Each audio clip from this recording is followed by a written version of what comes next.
بۆیە وەڵڵاهی ئێمە پێویستیمان بەوەیە هەموومان داوا بکەین وانەی ئیمان لە ناو مەکتەبەکاندا بخوێندرێ، نەک بەداخەوە هەوڵی لابردنی وانەیەک هەیە کە دەبێت لا ببرێ بە دڵنیاییەوە، چونکە هیچ کەسی پێ پەروەردە نەکردووە و پەروەردە ئیسلامی لە مەکتەبا دەخوێندرێ. چی پەروەردە کردووە؟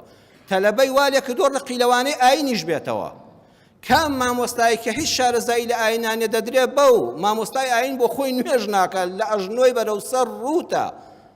ئێتر چوانەی ئاین بڵێتەوە؟ دەبێت ئەو وانەیە لە ڕووی چەندێتی و چۆنیەتیەوە دەستکاری بکرێ. لە ڕووی چۆنیەتیەوە دەبێت وانەیەک بێ هەر بۆ لەبەرکردن نەبێ. وەڵڵاهی منداڵ شت زۆر وەردەگرێ. لە دەرسی یەکەمە هەموو کاتێ دەرسی یەکەم دەبێت بکرێ بە وانەی ئاین، بە وانەی خۆشەویستی خوا لە دڵی ئینساندا. ئەو مناڵە لە بنەڕەتیەوە وا لێ بکرێ، وەڵڵاهی دەشتوانن وا لێ بکرێ. وای لێ دێ خوای ئەوەندە خۆش دەوێ ناتوانێت ستەم لە کەس بکە. کەستەمیشی لێکرا بەستەم وڵامی خەڵک ناداتەوە، حواڵە بەخوای دەکا پەنا بۆ کەسانی شیاو دەبا کە کێشەکەی بۆ چارەسەرکەن. وانەی ئاین دەبێت بە کەسی شیاو بوترێتەوە، نەک خوا نەخواستە لا ببرێ، ئەبێ بکرێ بە وانەی ئیمان، عەقیدەی پاک و پوختی ئیسلامەتی ڕاستەقینە.